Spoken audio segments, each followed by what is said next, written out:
It's Thursday, April 15th, 2021. Episode 047. My birthday episode. Happy birthday, Brian. Aha, thank you, sir. You are about to go down the rabbit hole with Joe and Brian. I'm Brian. With me, as always, my good friend Joe. Joe, how you doing? I'm well, and yourself? I'm doing well. Thank you for asking. It's been a good week. I've had a lot of work to keep me busy. It's work that I like doing, so time flies, and yeah, it's been a good week. So how about yourself, man? Yeah. My understanding is that work that you like doing isn't called work; it's called something else. I've heard that. I've definitely heard that. And so yeah, yeah. I don't know, man. I don't want to dig into the weeds, but this week I've got to dig into just get down into dealing with data, parsing data, making data presentable for other people. It's just been the kind of stuff that I enjoy. So yeah. Well, that's what's up. What's up, man? Yeah, not enough people enjoy what they do every day. You know what? That's true. That's true. It makes me sad. I'll tell you, man. Yeah. I don't want to derail this or anything, but I can remember talking to mom, and even mom gave up her career to marry dad and have me and my brother and everything. But when I think about it, it kind of makes me sad that maybe she had other ambitions and what was her career? And well, I don't know. Well, fair enough. She was. My dad met mom. Mom was working at the bank. She was working at the local bank, and dad met her because he would always come into the bank to cash his paychecks, and that's how they met. That's awesome. It is.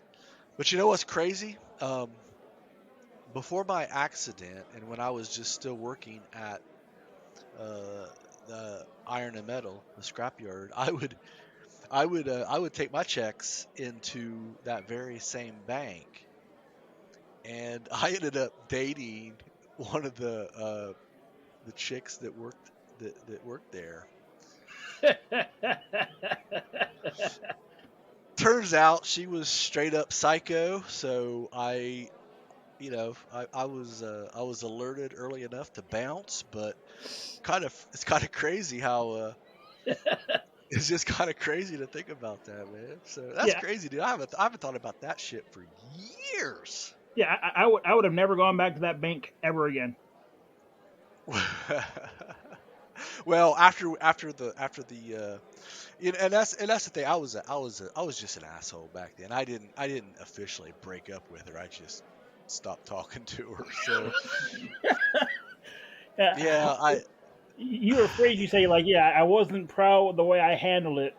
Yeah, I wasn't proud. I hear that phrase a lot.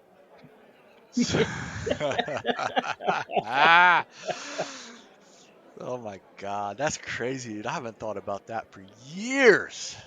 Anyway, you know what? I got the question of the day. What's the question of the day? Oops, that wasn't the question of the day. Yeah, that wasn't a question at all. This is the question. Motherfucker, give me 2 fingers of Southern Comfort. What are you drinking? What did the bartender bring you tonight? I think I am continuing with my boozy ways. I've got 2 drinks once again. One is the is a classic, the Old Faithful rum and Coke with lemon. Okay. And the other one is a cranberry passion fruit vodka drink. Okay. Yeah. I'm gonna have to get me some rum. I just haven't had it for. I can't remember the last time I had rum. No. We remember the last time you had rum. Did we? Yeah. Oh no! That made me. I thought you said that was the last time when we had the Halloween party. I could have I could I have sworn you said you hadn't touched rum since then. I you know what? I think I've had the private stock Okay. maybe a couple times since then. Well, that's not rum. That's private stock. But okay. Um, yeah, I've not this I should say that I haven't drank rum like the last time that you No, and I you were haven't together and I drank it. drank rum. No, Okay. no. But that's crazy, dude. So, Say, speaking yeah, of booze, mm, mm. do you still have any more of that mezcal? No, you know what I ended up doing with that was I finished that off pretty quick when I started making my quote unquote keto margaritas with it, man. Nice. So, Yeah, it was. I'm sorry. Go ahead. no, you were saying? I'll say yeah, it was decent for that. What I would do is I'd pour maybe two. I don't know. I'd say let's say I put 3 shots in the God, ice shaker, maybe 2 shots. 3 shots? I don't know, man. I don't know. You're swinging for the fences, man. I, you know me, dude. That's how I roll. That's how he rolls. He's not kidding. Um, I put in maybe I'd say one part. That's what I'll do. I'll make it really vague. One part. I'd put one part of the mezcal. I'd put about a little bit less than one part of lime juice. I'd squeeze in some of my stevia, orange or lemon drop stevia in it. Shake it up, dump it in a little glass, and yeah, it That's was just great. it wasn't as good as a real margarita, but it was acceptable, and the end results were satisfactory. So Anyway, now had you figured out how to? I mean, did it always have the fire, the burn with it? yeah, that never went away, man. I think that's just maybe that's just an aspect of the Mezcal. mezcal. Now you said you talked to a neighbor who was like they know of some mezcal that doesn't have that, but you've never given me the name of that mezcal, so I've not had a chance to try it out yet. Oh So yeah, I haven't seen that neighbor, but the next time I will ask them and then and I will send it to you. That way you can know as well. I think you should go down there and kick open the door and ask him right now. Go ahead, I'll wait. Um, I don't know. Are you sure? No, I'm not. So Yes. I'm having a couple fingers of Johnny Walker Red, What? and this is I'm having some Miller Lite. But I got to be honest. Today we had a company, or at least not a company, but our group's virtual happy hour. So I've had a few of these. So, AKA grinds in rare form. We're going to have a good time tonight, y'all. We always have a good time. So yeah. Um, yeah, I don't know. I mean, unless you want me to tell you guys a superfluous story about my car, I think we could probably move on. Well, yeah, I mean, I can tell you a story about my car if you want. We all love stories about your car, but let's move on. All right, we'll just move on. Here we go. George Floyd defense started their case this week, and as you just informed me before we started recording, they closed. They closed their case. So I'll tell you what, man. Here's my overall take. We're going to have uh, prosecution witnesses who are paid by the prosecution, and they say the things that the prosecution wants to say. We have Sounds about right. defense witnesses, and they're going to say the thing. They're paid by the defense, and they're going to say the things that the defense wants to say. And so you have schlubs like us out here, and we hear these things, and we don't know. I don't know, man. You know, the defense lawyer called in some supposedly experts who said that you know the knee on the back had or the knee on the back of the neck had absolutely nothing to do, and it was all drugs. And but you have the prosecution witnesses who say the opposite. So I don't know, Joe. I told you early on that I thought that there would be a conviction because my whole thing was once George Floyd was handcuffed and laying on his stomach, he was neutralized, Mm-hmm. and there was no reason for further.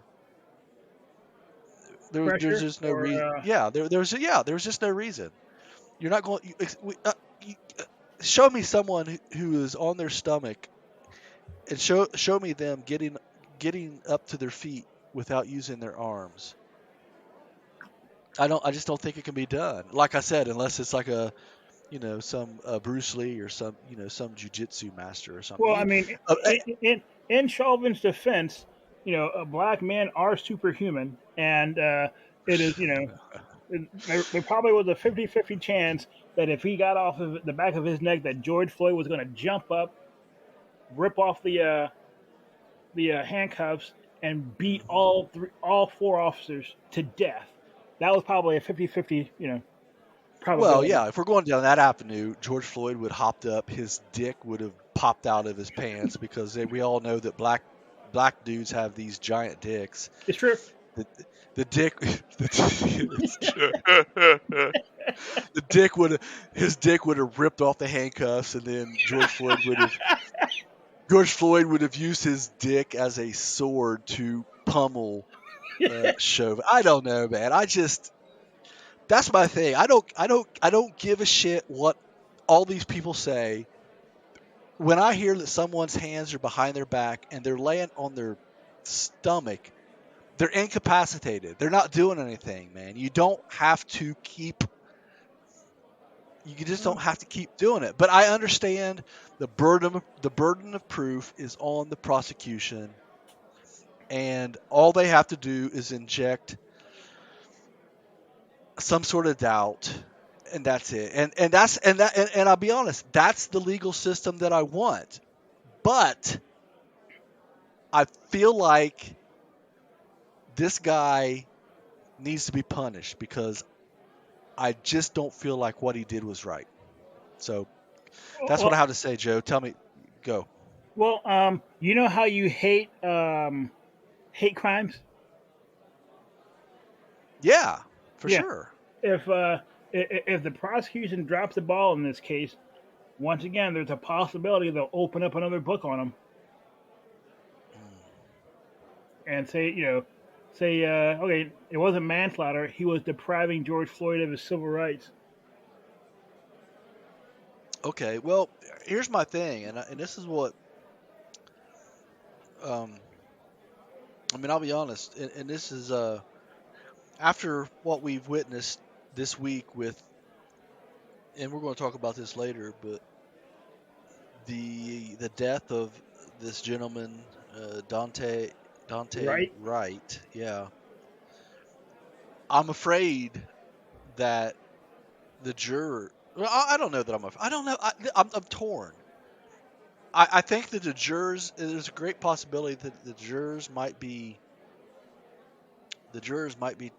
so scared by what they've witnessed this week that they'll be like, fuck that. We're gonna convict Hey, this I don't guy mind hearing because house burn down. yeah, um, yeah, exactly. But I don't know, man. But I don't like that. But on the other hand, I feel like I feel like Chauvin needs some sort of punishment. He shouldn't be. I don't know, man. I'm torn if you can't tell. Well, I think I understand your pain. You want a system that punishes bad people and doesn't punish good people. But in this Right. situation, we don't know if George Floyd was a good person, but he was punished to death. And if things go south, um, a bad person won't be punished at all. Um, Yeah. it's right to not want a system where it's right to want a system where if the prosecution fails to prove its case, a person doesn't have their liberty deprived. But it's cases like this when you're like, yeah, that whole like, yeah, better 100 million, sorry, better 100 guilty men go free than one free man Right. go be punished. He's like, yeah, I don't know about that Right. anymore. Yeah.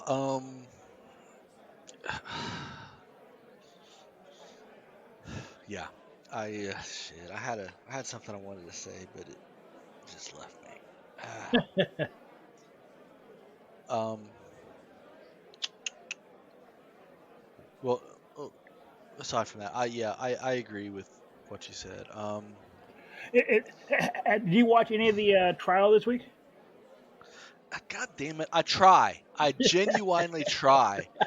But here's the thing. Here's how I feel about it. And it doesn't matter whether it's the defense or the prosecution. I feel like it's like I know the prosecution has talked to the witness, and so they have this thing that they're going to, they know.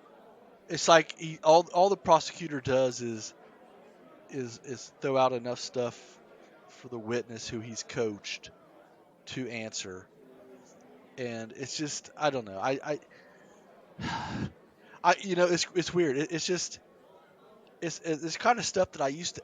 And again, I told you I watched the OJ trial beginning to end, every hour of it, and I loved all that shit. Mm-hmm.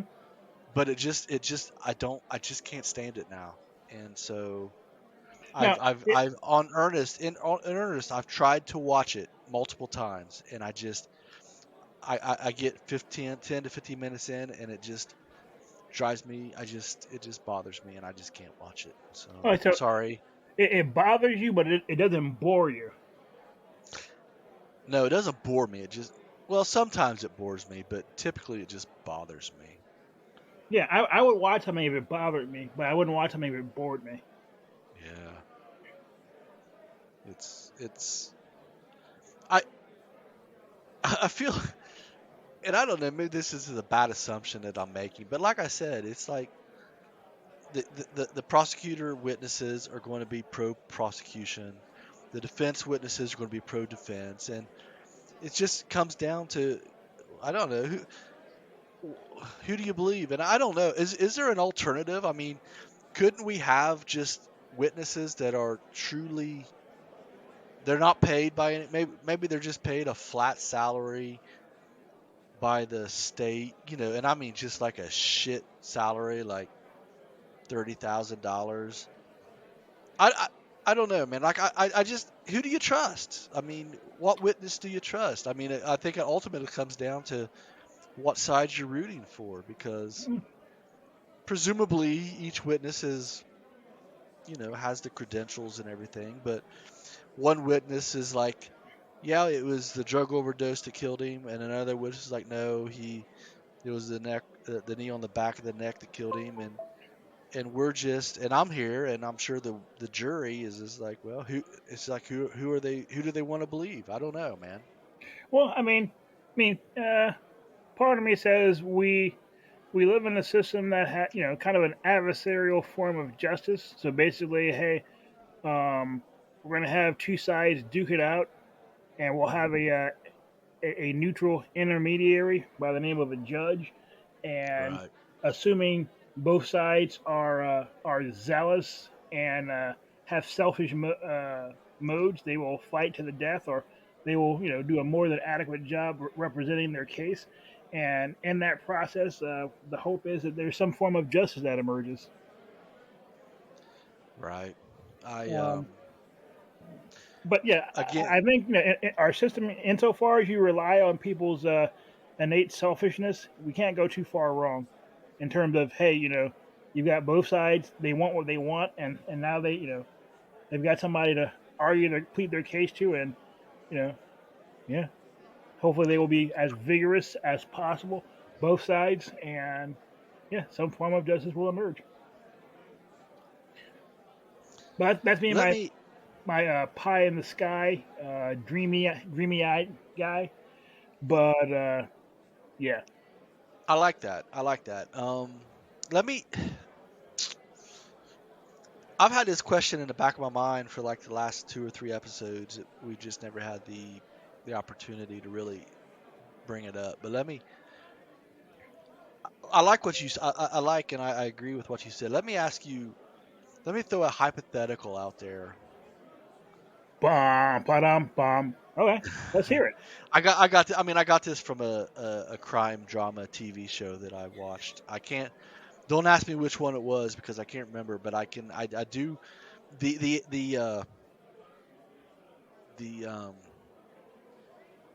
the scenario though is accurate. So would let's say that you were a police officer All right, Joe's a cop. and you had this guy who you knew without a shadow. I mean, there's no if, ands, or buts. You knew that this guy had done some. Let's say that you absolutely. Let's say you knew that this guy had killed someone. You knew it. Did I see it with my own But eyes? yeah, let's say you've seen it. All right, We'll cool. say that. You will say that you even seen it. You knew without a shadow of a doubt that this guy killed someone. Hmm. But you couldn't prove it through physical evidence. But you had the opportunity to, being a cop, you had the opportunity to maybe say fudge the evidence enough. No. I, I I hear you, man. I hear you. But if you had the opportunity to fudge the evidence enough to convict this guy, would you do it? No, Okay. and I'll tell you why. Because Joe doesn't want to go to jail. Okay. That's one of those So things where you know it all seems funny. Funny is all fun and games while you're doing it, but as with everything, in 10 years, 5 years, there's going to be somebody that does some type of like audit of the evidence, and they'll be like, "Wait a second, we found some inconsistencies with this evidence trail," and then that will lead back to me, and so yeah, I'll let him go. well, oddly enough, that's kind of how the show that I watched went. So okay, that's it. I really don't know what I was hoping to get out of that. But that was just that was a scenario that really stuck with me, and Yeah, I I mean, just I don't know, man. Wouldn't it, isn't it so goddamn tempting to just to inflict to just to handle justice yourself? It is. It's yeah, tempting. I know that it's I tempting. think it would be tempting. I mean, it'd be tempting if I lived in TV where, like, the bad guys always go away and the good guys don't go to jail. But Mm, if you're bending evidence, then you become the bad guy. yeah. And You, we, you know, no, uh, no, that's a great. You gave the perfect answer. but Absolutely, you yeah, gave the right answer. the thing is that you know, I, I'm not a cop, and so I hope cops think that way because I mean, part of me says like I'm like, oh, I'm a philosophy major and religion major, blah blah blah, and so I'm like, oh yeah, justice and the American way and blah blah blah. But if I was like a crime fighter out on the streets facing bad guys every day, I might have a little bit more coarse view of the world, so to speak. Right, right, yeah. It's just I don't know that I like I said I've been wanting to bring that question up for a while, and this was a good opportunity. And What would you no, do? you gave a great. Oh my God. No, I don't know, man. I think I want to go with what you would do. I would do the right thing, I think. But Yeah, I don't know if that's the case. oh my God, that hurts. Well, well, Well, I don't know, but but this I said that because we may find ourselves in a situation where this system of law that we accept may let this guy go. But Yeah, maybe it's absolutely, if you go down to the fine print, maybe he didn't break the law. Maybe he followed all the rules technically, but I just can't get past. Seriously, I didn't. Again, I probably said this too many times, but I just cannot get past. Once George Floyd was handcuffed and on his goddamn stomach, it's over. It's over. There's no more resistance. It's over. and And I think I can't get past that. yeah, and I think the, there's a little bit of evil in our system of justice, such that Mm, mm, um, you know what Chauvin did on camera could go unpunished. mm. Yeah. That's the little uh, the little bit of evil that's inherent in our system is that there will be bad people, people who have money, power, and influence that will bend the system to their will, and that's And, just and you know yeah. what? And that's why when I hear the theory that they will convict him just because they're afraid of the consequences, I'm okay with in a way.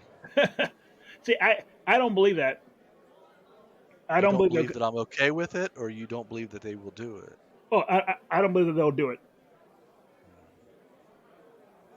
I don't know, man. Like I said, It's I think we should start our countdown to injustice, man. okay. Well, it may happen. It may happen before we talk again. I don't know. Yeah, by this time next week, we could. I mean, they'll probably end up having like we'll probably end up hearing the verdict on Friday because just because. Tomorrow? You mean tomorrow? No, next Friday. Oh, next Friday. Okay. Yeah. Okay.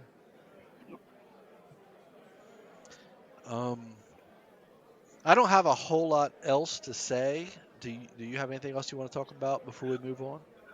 Yeah, we I did look into the Chauvin case this week. The prosecution brought on several witnesses. Sorry, the defense brought on several witnesses.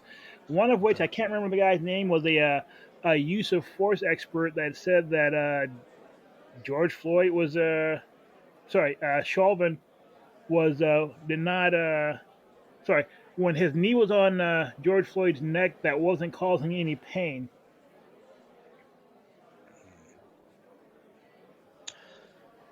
So yeah, I'm Uh, surprised that guy wasn't laughed off the stand. But yeah, I again, and I think that goes back to my like original statement that witnesses that are paid by the defense are going to say things that the defense wants to hear, and vice versa. yeah, I guess the moral of the story is with enough money you can pay people to say almost anything. And so again, I ask: is there an alternative? Is there?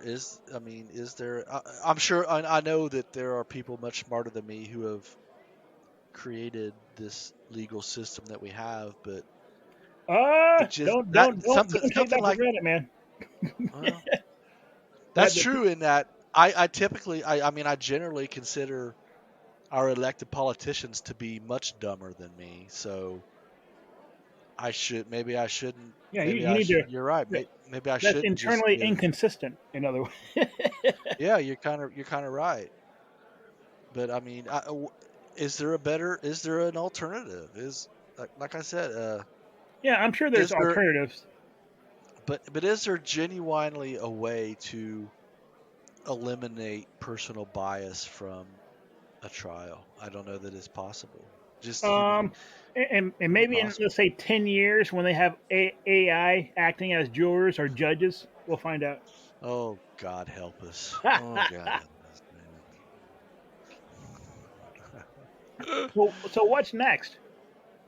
Well, Joe High comes in at the last minute with an Ahmaud Arbery update, which is pretty cool, I thought. Sorry Georgia about the last nears. minute portion of it, though. Oh, that no, it's fine, and it's great because this this was it. I found this interesting because I got some things to say about citizen arrests. All right, let's hear it. Georgia. Well, the headline is Georgia nears limiting. I'm sorry. Georgia nears limiting citizens' arrest after shooting death of Ahmaud Arbery. Now, before we even get into, I've only got like the first 2 or 3 paragraphs here. We can. I got the link. We can dig deeper if we want. But I'll be honest. I've always found the idea, the concept of a citizen's arrest as bullshit.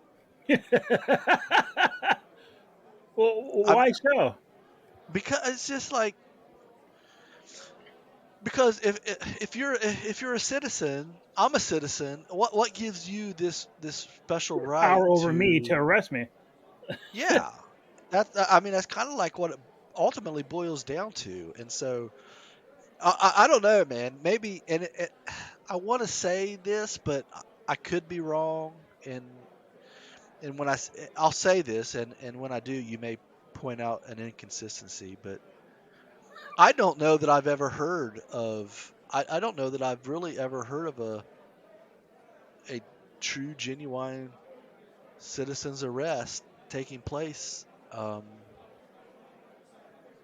Mm, I don't know, man. I know that I'm sure that they do. Obviously that they do, but I don't know, yeah, man. When I first heard it, when I first read and heard about this story, and I always raised an eyebrow to the sentence or the phrase or whatever that those two guys, whatever their names are, thought. the McGeorge or McDavid or Yeah, McMichaels. something like that. Yeah, McMichael, I think that sounds right. I always raised an eyebrow when I heard the phrase "citizen's arrest." It's just I've just never. I don't know. I've just never. First of all, I'll be honest. I didn't even. I've never even really knew if that was a real thing. Yeah, that sounds like something that you may have heard of, like on the west in like a western on TV. Yeah, It's like, yeah, yeah. they're the bandit, robbed the bank, and then the guys posseed up and rode out to the bad guy hideout, and they performed a citizen's arrest or murdered them. Perfect example. Yeah, that's. I mean, that's really my. That's really what when I think about that That's the only. Yeah, phrase. Yeah. I'm sorry, you were saying. No, that's exact. You're exactly right. When I think about the phrase "citizen's arrest," I don't think of anything modern. I always think of westerns that I used to watch, Young Guns or Tombstone or something. I don't know. It's like it just the idea of one citizen being able to uh, assert any sort of uh, legal dominance over another citizen just was like Yeah, that doesn't sit right, does it? no. Well, So I okay, mean, so essentially, it's. I mean, essentially, it's basically a citizen using some form of violence or threat of violence to compel a supposed or suspected bad guy to surrender his will. Which on its face, I guess if the citizen is virtuous and good, that's great. But that citizen can perform that citizen's arrest and then take the person to their basement and never hear or see from the person again. So yeah, oh, the yeah, idea, huh? I just yeah to what you were saying. I want to once again inject my thesis is that you got to deal with reality on reality's terms, and Yeah. yeah, As for Das, hey dude, are we recording? good God, I hope so. Yeah, I was just messing with you, man. Yeah, we're recording. Yeah, I was joking with you. I knew we were recording. I did. you, you son of a bitch. You better be glad you're in another freaking. Time zone. You're not even in another state. You're in a whatever Washington D.C. is. Yeah, actually, that's something else that happened this week. They voted on DC statehood. Yeah, okay, well, I didn't know that, but I knew that it was coming. Mhm. But that's interesting. I mean, I'll be honest. I didn't know that. I think everyone knows. I'm not a scholar. I'm not a. You are obvious. You are without a doubt way more educated on things than I am when it comes to stuff like this. But Mm, from what I've heard, uh, Washington D.C. was chosen as the capital of this country because it wasn't a state. There was supposed to be no, like, essentially what I've heard is that they should have never let regular people incorporate inside DC and live there. It should have always just stayed a place for elected politicians to hang out. But well, um, I've actually been looking on this topic a little bit, and yeah, we can chat about it now, or you want to get to the other stuff we have because we have some other. yeah, we should move on. But if you have good information on this, I've got I good. I've got good information. Let's tack it to the tail end of the show if we have time, and if not, it'll show up in our next episode. absolutely, I like it, dude. Deal. So, Yeah, should I read the rest of this article that we were uh, talking about here? sure. I mean, if you're interested, yeah. Or you want me to read Sure. it? Either or. Go ahead, man. Uh, I've been talking enough.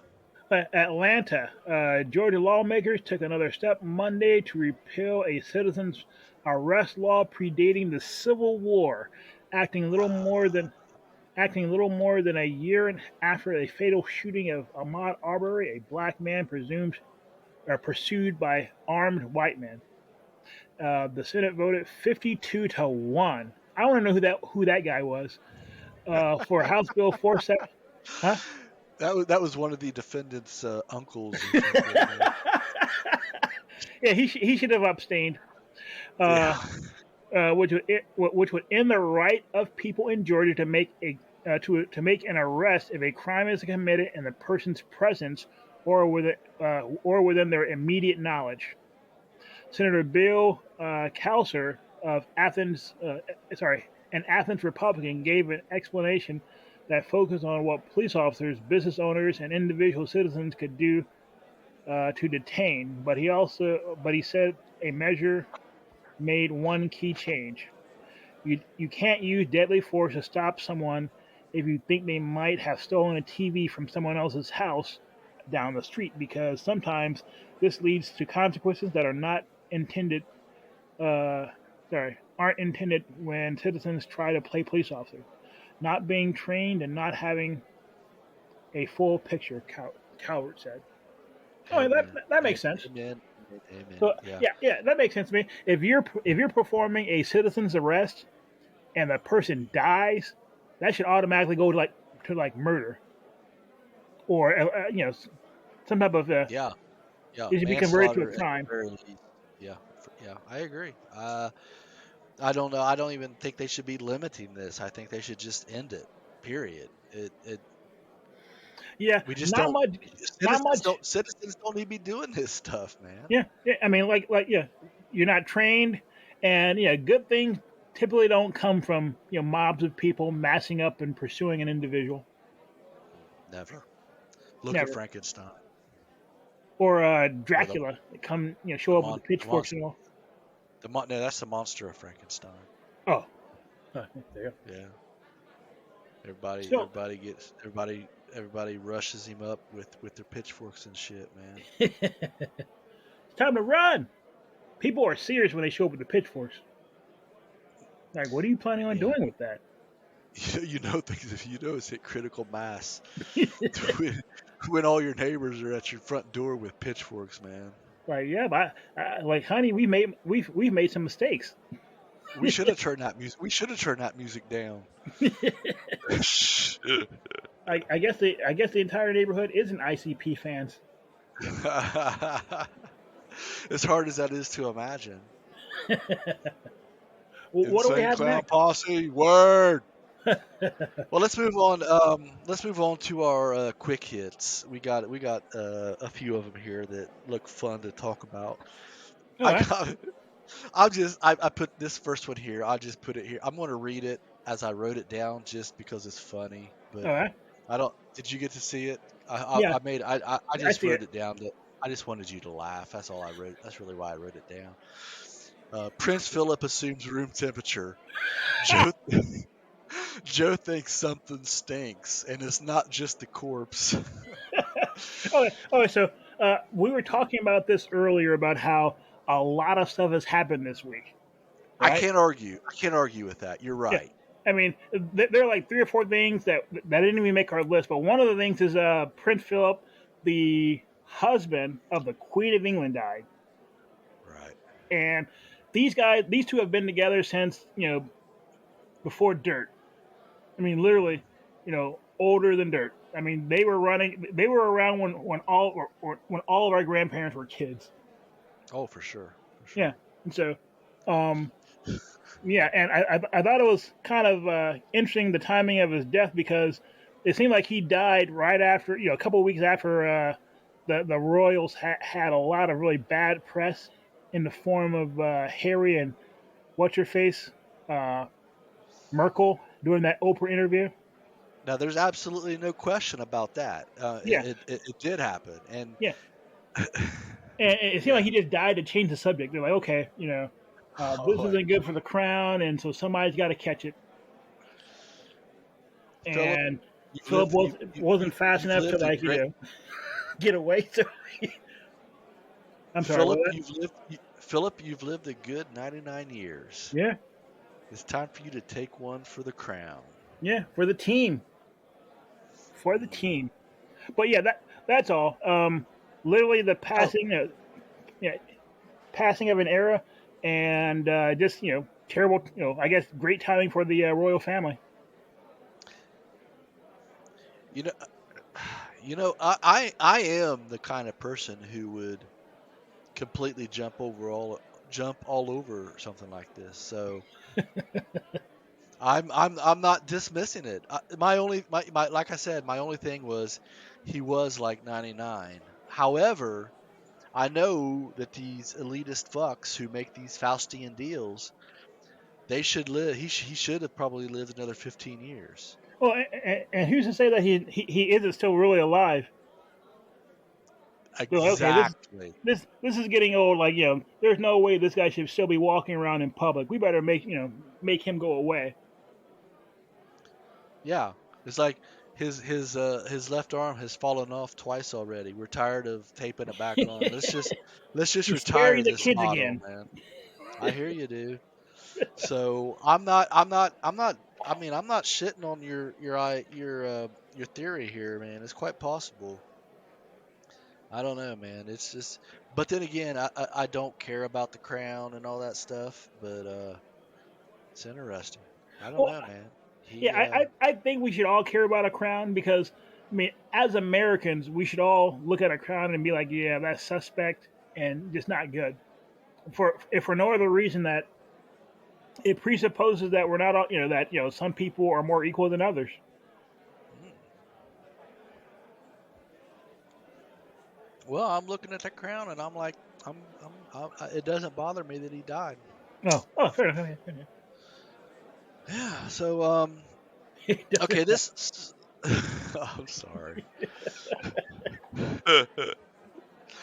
I'm sorry. It's funny. It Um. is. So this next this next one came.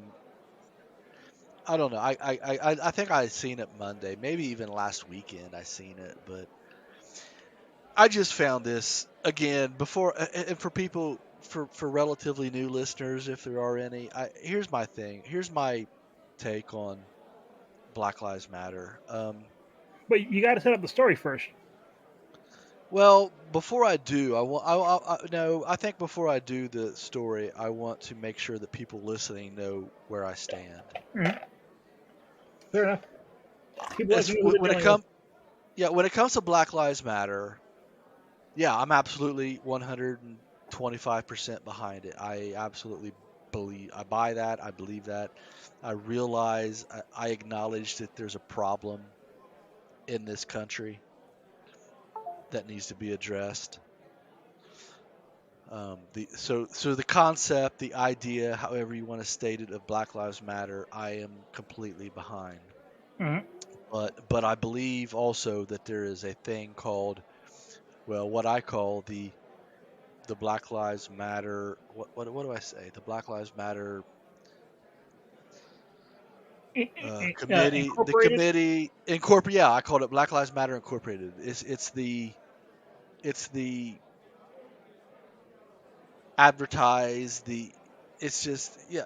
I mean, you can't. I don't think you could go. I think they've cleaned it up now. But if you was to go, like, and this is god damn, man.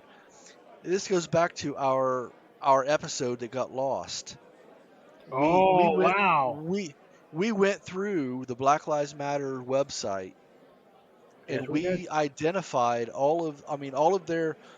This wasn't. We didn't make this shit up. This was their founding principles that they believed in, and they put it on their website. And we went through that, and I don't think that that's there anymore. I think they've taken it down. Let's for good measure satisfy ourselves. I'm Yeah, pretty sure they've taken it down as well because I remember hearing about them taking it down. me I too. think Me too. they probably took it down a few weeks after we you know covered it. If you're there, if you're able, go ahead and bring it up and look at their about page and see whether it talks about it. But their about page talked about, it openly stated about how they were um, Marxist or communist, Marxist, whatever term Marxist. they use. Yeah, and they're all about, and even they made it clear that they're not even so much about black betterment, but they're more concerned about LGBT kind. It was just it was a bizarre about page to read, and it made it just if you read it, it left you being like, these people aren't really about the betterment of black people. It's more about the betterment of, Everybody else. yeah, everybody. Yeah. So and so That's well put. they've scrubbed their page from the stuff they had on when we looked at it. So Mm, that information isn't there anymore. Um, but, okay. but the stuff they have here is still pretty weird. So we are expansive. We are a collective of liberators who believe in an inclusive and spacious movement. What does that mean? We also believe that in order to win and bring as many people along with us, along the way, we must move beyond narrow nationalism that is all too prevalent in black communities. We must ensure we are building a movement that brings all of us to the front. We affirm the lives of black, queer, and trans folk, disabled folk, undocumented folk, folks with Hmm. records, women, and all black lives along the gender spectrum. Our network centers on those who have been marginalized within the black liberation movements. Okay, so this is like So think of some of what that a lot of that is what we were what they did leave some of what we originally seen there. That I remember reading that. yeah. So think of it like the if you were to say look at the civil rights movement back, let's say Martin Luther King. Um, this is basically like the people who didn't feel accepted by that. So um, Okay. black, queers, trans, disabled, undocumented. It's a lot of commas here. One, two, three, four, five. It's like seven or eight of them. But yeah, it's the their name is not indicative of what they stand for. That's probably the best way of putting it. Yeah. But Right. And you were saying that to set up. yeah, so that I just wanted to make sure that before I dig into this, people understand. I do realize the problems that this country has. I feel like this Black Lighter. Is BLM Incorporated. That's what I used to say. Black Lives Matter Incorporated. I don't. I just feel like they have another agenda that has little to do with your average. And I'll say this as much as a white person can say, I just don't feel like they have the best interest of your typical black person in Yeah, mind. and I I think the don't know. typical black person agrees with you. They're like, So yeah. I'll I mean, actually, even in their, I mean, they basically say it. They say, hey, we're not, is that, let's see here. We are a collective of liberators who believe in an inclusive and space of movement. We also believe that in order to blah blah blah, let's bring along as many people as long with us. We must move beyond the narrow nationalism that is all too prevalent in black communities. So basically saying the the stuff you think about when you think of civil rights and stuff like that. Don't think of that. There's all this other stuff that you could be thinking about. That's an interesting catch. And you're reading that from their website. Yes. Interesting. Okay. Um, so that being said, I'll read this article. The title: BLM founder branded a fraud after buying $1 million home in a mostly white LA enclave.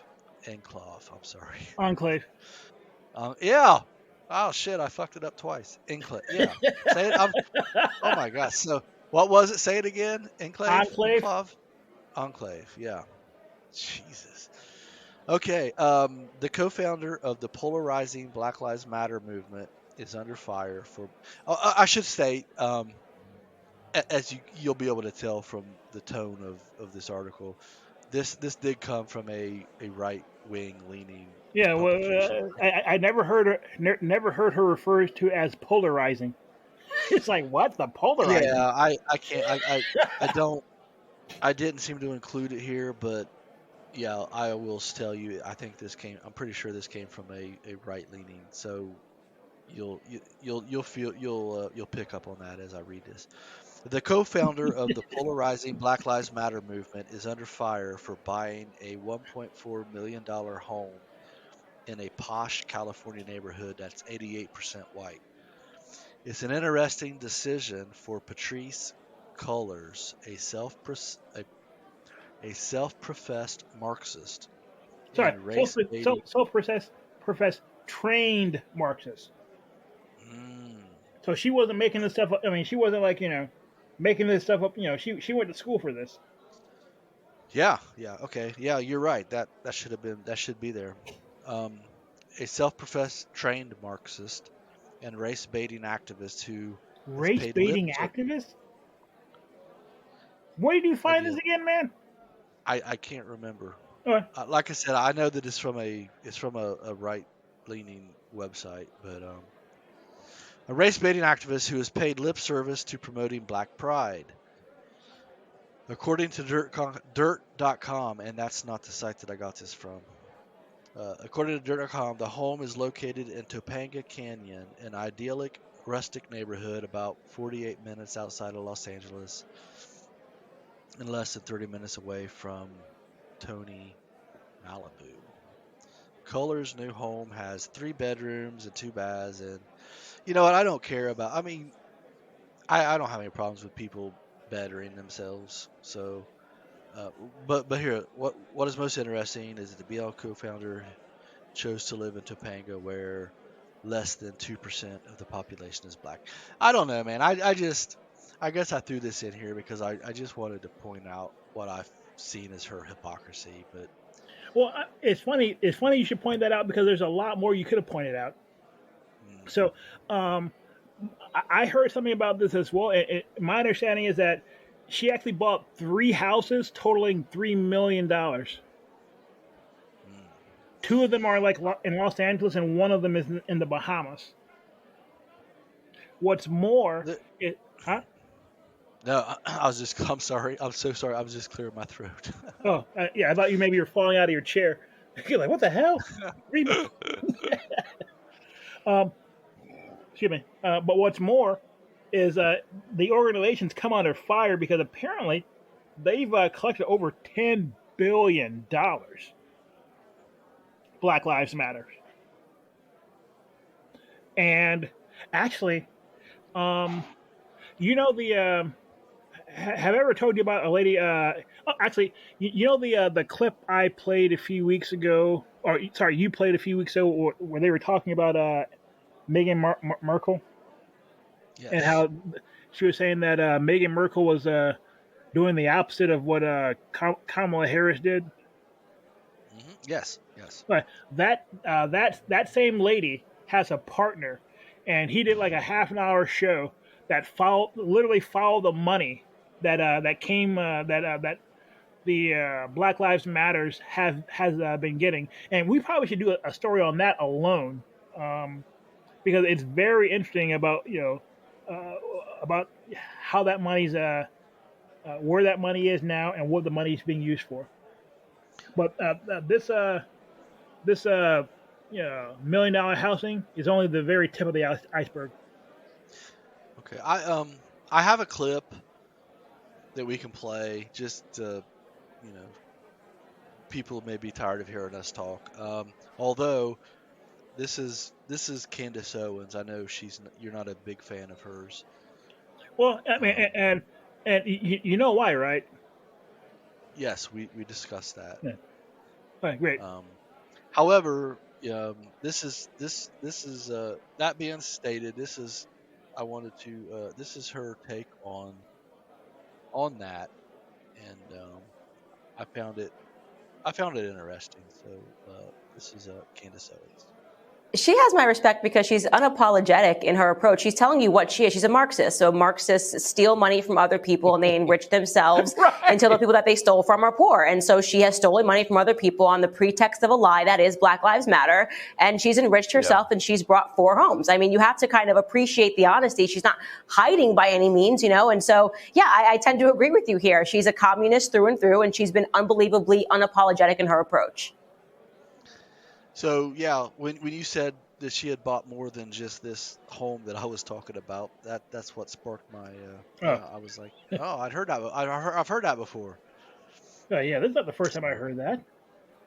I don't know, dude. Jesus, if I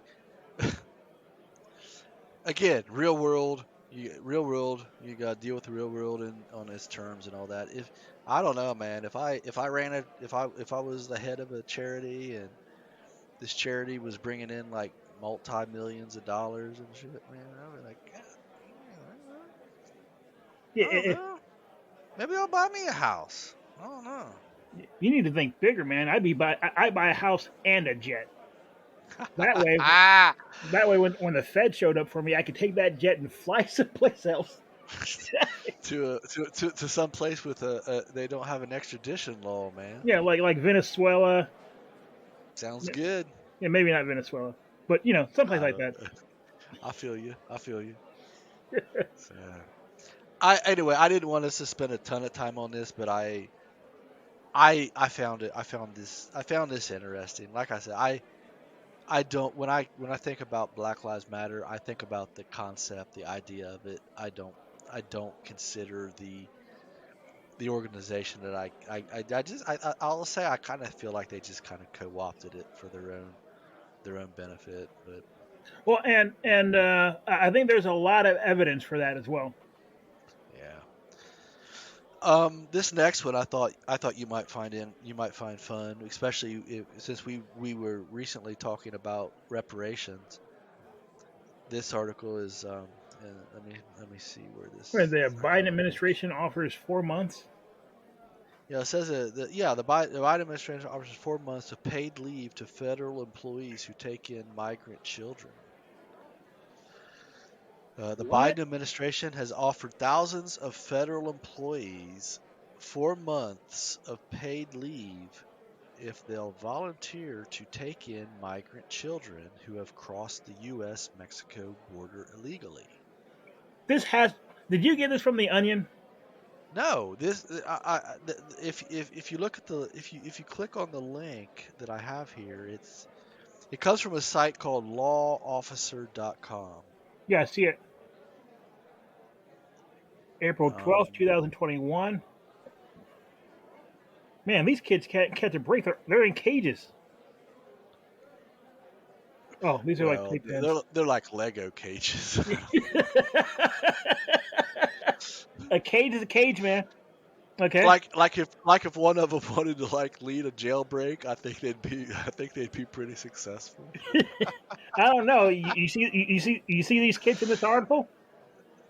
Yeah, I'm looking at this first picture, man. They're Yeah, like, they don't look. I don't know if they're going anywhere, man. I don't know well, if they're going anywhere.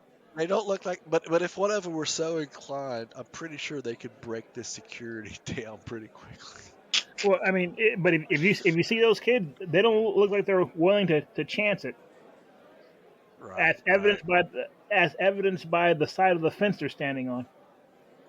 Yeah, exactly. That's funny, dude. That's great. So I don't know. I I put this in here, but I thought the original story that I had found. Did you see this article about at least in New York, how they were going to like pay uh, illegal immigrant families like $16,000 for something? Or did you see that article? I did not see I that. thought I I If thought I this did, I would have article sent it was, to you. yeah. I know it's out there. I seen it somewhere. Um, I need to find. I originally thought that this was that article, but I was obviously wrong. But yeah, I had seen where they were going to pay like these families like $16,000 for something or other, and that That jumped out at me. But that probably makes sense because it's probably cheaper to pay a family to keep them than for the government to keep them themselves. crazy, dude, Just crazy. in terms of, I mean, just in terms of like out how much it costs to run a facility, a federal facility, you probably would spend less money by giving you know you know strapping $16,000 on each kid and sending them out to like folks. Yeah. Um, the next story I have here in our quick hits is I'm going to keep harping on this. I'm sorry. Uh, Oh, but it's time for Brian to beat that dead horse again. yeah, I'm going to, it's, we're going to get contacted by the ASPCA here eventually, man, because I'm just going to keep abusing this goddamn thing, man. But I just can't let, I just can't, I'm sorry, man. It affects me every day, and I just can't let this go. Yeah, we'll This, get out of your system, man. you know what? I got a clip. We'll listen to the clip. Clips are always more fun than listening to me talk. So this this is I think this is from today, the Today Show, and they're okay. The headline here that Today is baffled by lower COVID rates in the reopened states. A recent Today Show segment about discrepancies in COVID-19 positivity rates between states with call it a COVID conundrum. The piece sought to explain why some states with stricter rules are now seeing surges in COVID-19 cases, while many others that rushed to reopen are experiencing sizable drops. And so I think this is the audio version of that story. So All right. here we go. This is, I think it's a couple minutes long, but it's kind of interesting. So here we go. Call it a COVID conundrum. In states with the strictest measures in the country, like Michigan, Pennsylvania, and much of New England, cases are on the rise. While in the South, states like Arkansas and Texas that have reopened businesses and ripped away mask mandates are seeing their numbers drop. I'm announcing today that the statewide mask mandate will be lifted. People and businesses don't need the state telling them how to operate. So what might explain the apparent contradiction? One theory, differences in testing rates. Alabama has experienced one of the biggest dips in reported infections, more than 50% in 2 weeks. But it's also dead last in the U.S. for COVID testing, only 56 tests per 100,000 people. That's a fraction of what you'll find in places like Vermont, Massachusetts, and New York, where numbers are surging. How much does lack of adequate testing have to do with the numbers that we're seeing right now? When you don't test, you're blind, and when you're not testing, you have a false sense of what the real problem is in your community. Another theory, COVID fatigue. In Michigan, where people are just coming out of lockdown for the first time in months, cases are up more than 100% as demographics shift. What's different in this wave is these are younger individuals between the ages of 30 and 60, the vast majority of which are not currently vaccinated. Texas, on the other hand, began reopening its doors months ago and just jammed 40,000 people into the Rangers ballpark, many without masks. A lot of individuals in the southern part of the U.S., and especially here in Texas, have already been exposed to the coronavirus. So many individuals already have coronavirus antibodies. That leads us to the risky behavior we've seen in places like Miami Beach, Florida, where numbers have only increased slightly. And theory number 3, that young people are acting as carriers. As doctors say, they're returning to other states, taking the virus with them. Those are the least likely to show up for testing. And when those younger individuals infect older individuals or more vulnerable individuals, that takes time.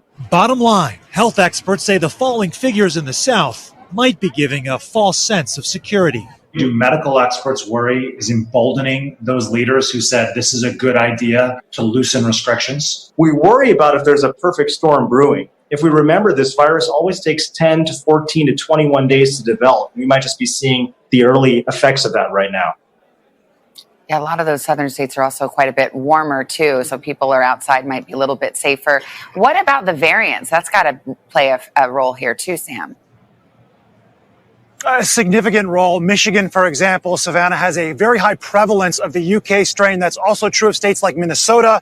Both of them have seen cases skyrocket. But Savannah, there are outliers as well. In Florida, where I am, there are more documented cases of the UK strain here than any other state in the country by far. And yet, so far, a 17% increase in the last 2 weeks.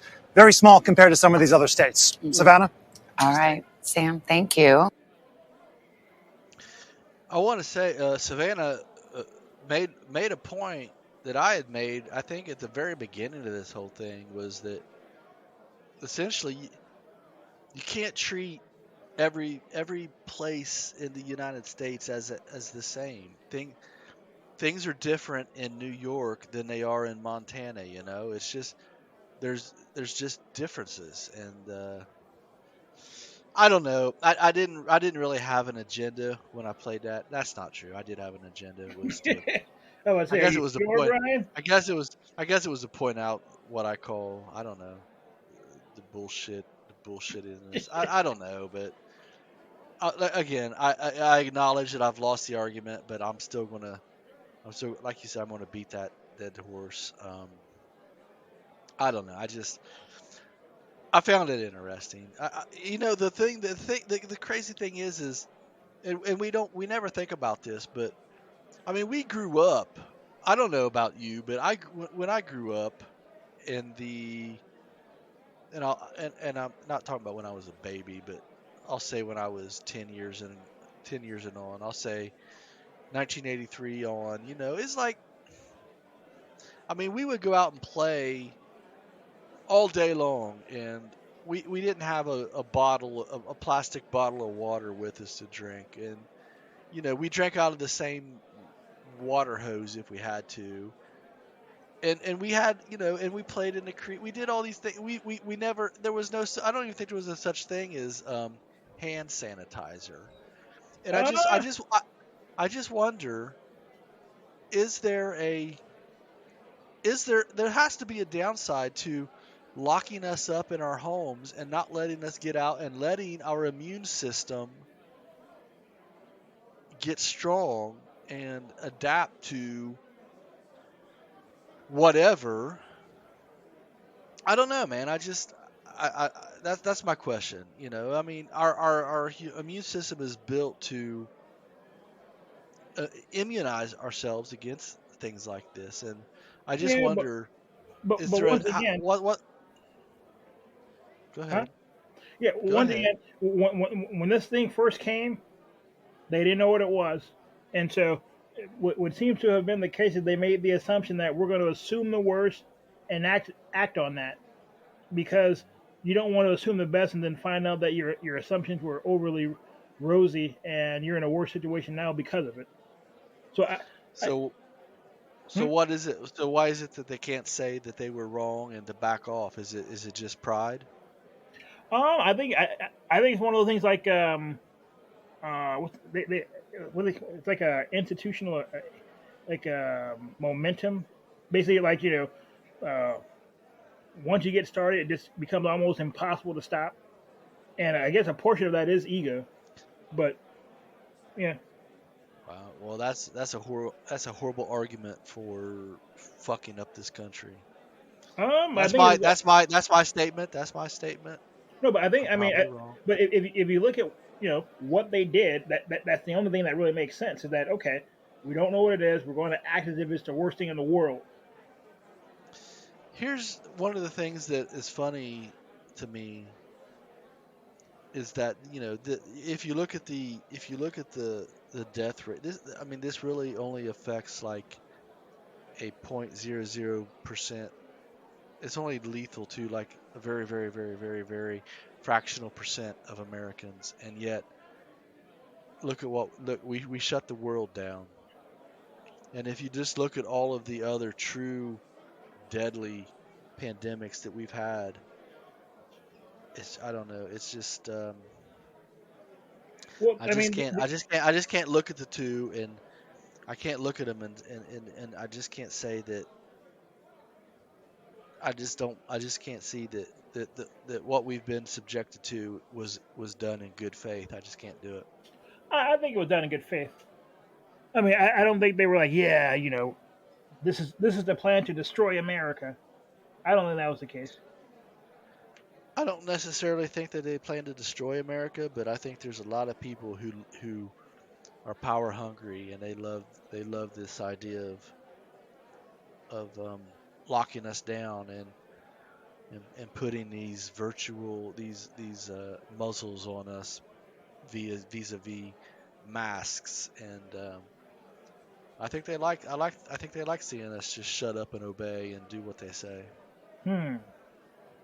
Well, but I have a very low opinion of our elected officials, so yeah, that's to be. I can't help but think that maybe the true goal of this show is to increase Brian's opinion of our elected officials. It's not happening. This show will go well past 1,000, 15,000 episodes, man. Good luck. All right, I just wanted to say that, and I wanted to play that clip. Did I play it? Yeah, I played the clip. Yes, you did.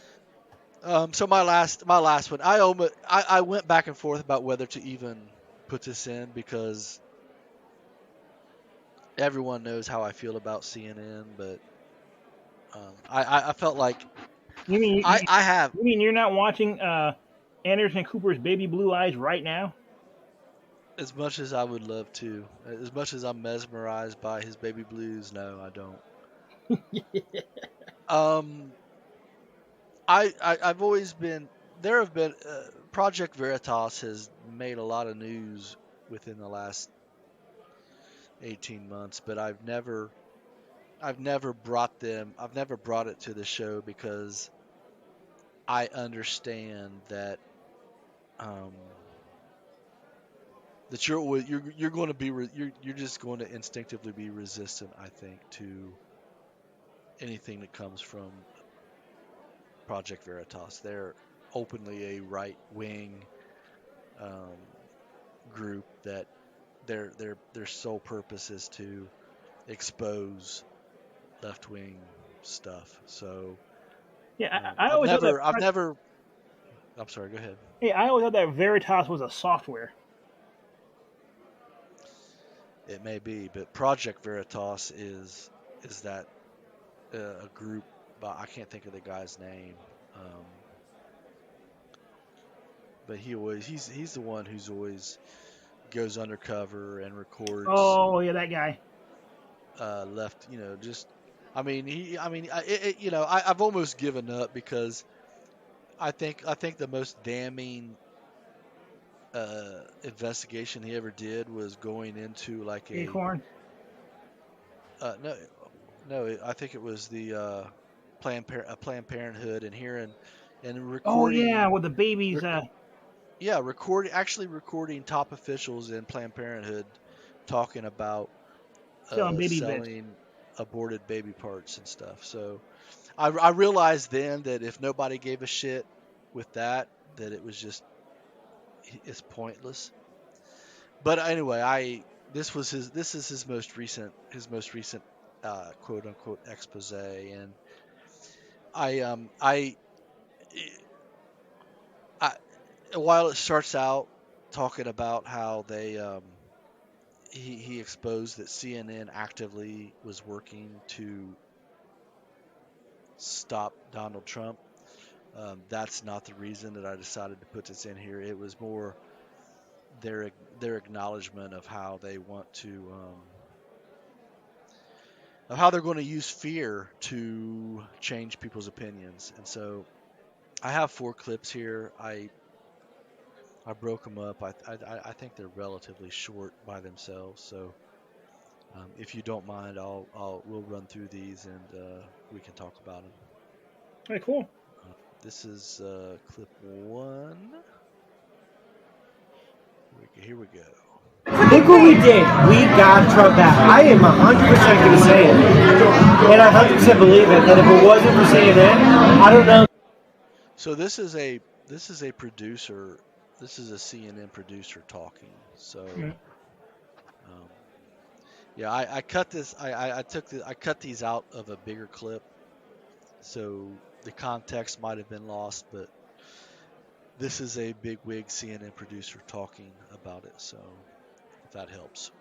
That Trump would have got voted out. Our focus was to get Trump out of office, right? Without saying it, that's what it was, right? So our next thing is going to be for climate change awareness. Do you think it's going to be just like a lot of like fear, like climate? Yeah, fear sells. I like that last segment. It might have been easy to miss, but he said fear sells. And that, if you recall, is one of my earlier theses, is that everything that we're being fed in the mainstream media is fear-based. Yeah, that may have been like episode 1 or 2. Yeah, you had a.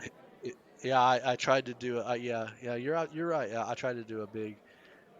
Yeah, you're right. I went through this whole thing talking about how everything that we're being fed is fear-based, and I included that. I thought that was. I found that interesting. And again, that was really my big thing, but I have some more clips, and this next one, I think they're talking about. They had a video of Trump where I think the video showed his hand like shaking or something, Mm-hmm. and so this was this guy's take on that. Trump was, I don't know, like his hand was shaking or whatever like that. We brought in like so many medical people to like all tell a story that like it was all speculation. That he was like neurological damage, like that he was losing it, he's unfit to, whatever. We were creating a story there that we didn't know anything about. We were. So I found that interesting out of the clip. And this next clip, they're going to talk about the future. And this is, I mean, I interpreted this as they're going to try to do what they did to Trump with let's see here, with climate change. So here we go. Yeah, I think COVID contagion. I'm sorry, you was going to say? Yeah, but I think if CNN's goal was to run Trump out of office, I don't think they should be beating their chest, because I don't think they did a very good job of it. It wasn't to run him out of office; it was to prevent him from being reelected, which didn't happen. So yeah, but do you credit CNN with that? That's giving them a lot of credit. Well, it is, but with the people who listen to them, it probably had an impact. I don't know, man. I'll be honest. I don't know. But this really is just me wanting to pile on CNN.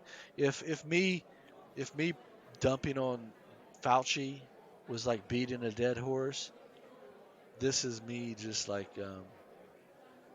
I've got a dead horse and I'm just I'm pulling his bones out or something because anyone who's listened to this show with any regularity knows how I feel about CNN. Yeah, I think the world knows that Brian's a fan. Yeah. Let's wrap these up real quick. So whenever a new story comes up, they're going to latch onto it. They've already announced in our office that once the public will be open to it, we're going to start focusing mainly on climate. It's going to be our focus. Like our focus was to get Trump out of office, right? Without saying it, that's what it was, right? So our next thing is going to be for climate change awareness. And this last clip is them actually comparing their efforts on climate change with what their efforts on COVID. So this is the last clip. Climate change is going to be the next COVID thing for CNN. We're gonna hone in on it. Yeah, Anyway. Yeah, this sounds like, people, staff, or it sounds like a bunch of IMLDPs talking about the next project they're working on. Yeah, but this guy wasn't a low-level dipshit. He was a producer at CNN. He wasn't someone. I mean, So, was he an executive producer? I don't know, Joe. Yeah. And the reason, doesn't matter though. Yeah, my understanding is like producers are pretty low on the totem pole, but it's not until you're an executive producer till you matter. Like most of the guys running around the set that are nobodies are producers. I cut a lot of stuff out of this clip, but but you've got. I mean, he said other places where you like, okay, he's pretty high ranking. And he also he quoted a lot of one of the things I clipped out was that he quoted the tease directives were coming from Mark Zucker, who is the big guy. So maybe I don't know. Maybe he was bullshitting. I don't know, but anyway, that's what I came across this week, and I threw it in here. Here we are. We are at almost an hour and a half. I Where propose. Where does the time go, man? I don't know, dude. I genuinely came up with this new show format with the express intentions of shortening our shows, and yet since I've done this, we've blown them out of the water. So let's take a break, and when we come back, I hate to say it, we have to talk about the Dante Wright incident. Again, we're going to have to push. I think we're going to probably end up pushing back our LGBTQ plus ABC whatever segment. I promise people before the end of this year we will talk. We will cover this. There's a lot of this year left, man. I know. So let's take a break. We'll take a break. We'll come back. We'll talk about Dante Wright, and everybody, we'll be back before you know it.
And we're back. Hope everybody had a successful. Words are hard. Yeah. A successful restroom break. Refilled your drinks, your bowl, whatever you're doing this night. Yeah. I wonder what a non-successful trip to the bathroom looks like. It's horrible. It's ugly. Nobody wants to see that, dude. Unsuccessful trip. You bastard! I was trying to just be genial, And Yeah. I mean, but I am a bastard. Yeah, that's. You call me out. You call me out on words. Well, that I'm wasn't not good. that I'm was not not good the with intent. words.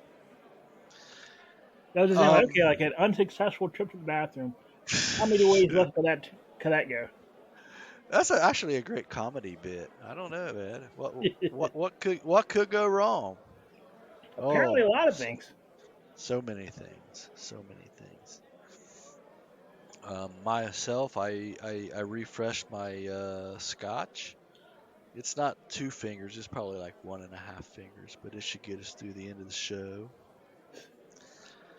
So that is important. Yeah. One of my favorite George Thorogood songs is One Bourbon, One Scotch, and One Beer. It's like it is one of my ultimate life goals is to go to someplace and order that. Sir, what can I get you? I want 1 bourbon, 1 scotch, and 1 beer. And then when you come back, I want to tell you about how my baby left. Anyway, that's neither here nor there. I probably lost 75% of the audience. So Minnesota, they've had it pretty easy lately. They didn't need. Okay, that's not true. We're going to talk about We're going to talk about Dante Wright. So while we are in the midst of the Derek Chauvin trial, we had another black citizen killed by Minnesota police, and his name is Dante Wright.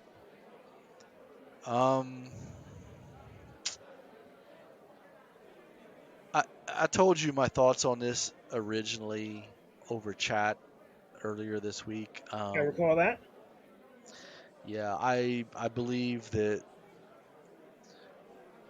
one this could have easily been avoided just by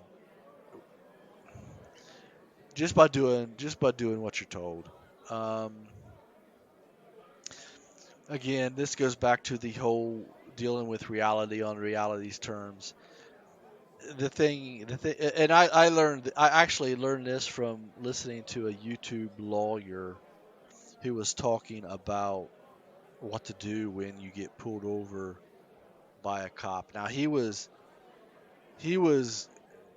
more leaned about what on marijuana charges. I think we talked about this guy. I think we did, yeah. Was he like a former like Arizona like cop, and he was like really good at sniffing out drugs? Then he woke up one day and was like, "Yeah, this is wrong." Bingo, that's the guy. Yep. Okay. Cool.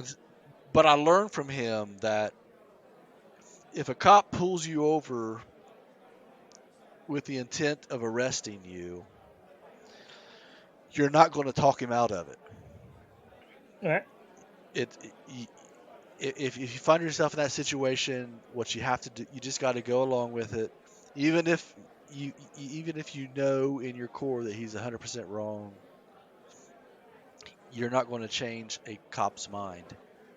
Your best bet is to just go along with it, get an attorney, and fight it from there. You're not going to change a police officer's mind. And so my belief, I feel like apparently this guy, Dante Wright, he had been he had a warrant out for him and some other things, and so my belief is, he got pulled over. He just needed, if he would have just done what he was told, he would be alive. That said, what ended up happening is borderline farcical. If you could, Yeah, I it, it, mean, it would be funny if the guy wasn't dead. yeah, exactly. Well put. Well put. Yeah, that's beautiful. Um, I when we heard that when we started hearing the stories about how the woman, it was a female police officer who shot and killed him, and those initial stories was she thought the initial stories was that she thought that she was pointing a taser at him, but it was actually a gun, and she pulled the trigger and killed him. Now I've heard since then other takes on it. I've not heard the original tape, but I've heard that people are saying that when she was yelling taser, taser, taser, that she may have been yelling at her fellow officers to tase him. So what? So I don't know. if she was yelling that, why would she then pull the trigger? And the thing is that like the Mr. Wright doesn't seem like a big dude. No, and and I'm gonna say this, and oh my god, let's be honest. We have to be Jesus. Again, I got to go back to, you have to deal with reality on reality's terms, and let's be honest. The only play that this woman had was to pull a trigger. She was not, despite what you see in movies and television shows, a woman is not going to go toe to toe with a man and beat his ass. It's just not going to happen. Yeah, chances favor that's not in the awning. It's not, no. And so the only thing that she was ever going to do, if it came down to it, was pull a trigger, a So you gun think she should have trigger, pulled? So you a taser trigger, whatever it was, she was going to pull it. She was never going. There was no other. I don't think there was ever any other alternative for her. She was going to have to either shoot him with a gun or shoot him with a taser, and that. And I don't know, man. I know it's a touchy subject, but do women need to be frontline police officers? Do women need to be frontline soldiers? It's one of those. It's one of those subjects that no one ever wants to talk about, and it's one of those subjects. It's probably going to get us, man. I don't know. So this is what's going to get us canceled. It could. Yeah, I always thought it would be like talking about the trannies. Well, we keep putting that off, so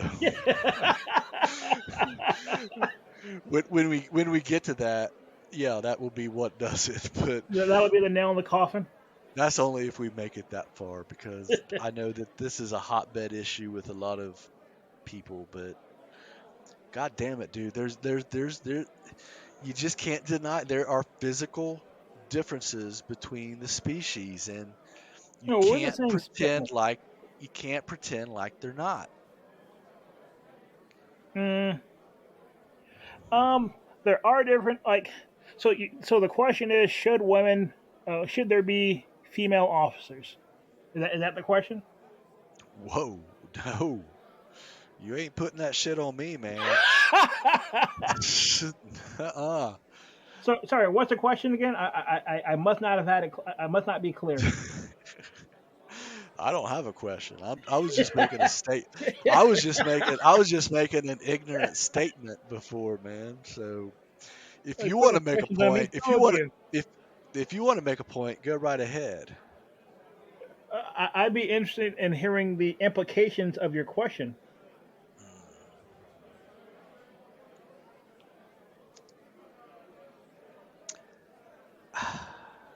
Let's not. I don't. I mean, look. I don't. I'm not that asshole guy, but my question originated from a statement that you made earlier this week while we were talking about this. What was that?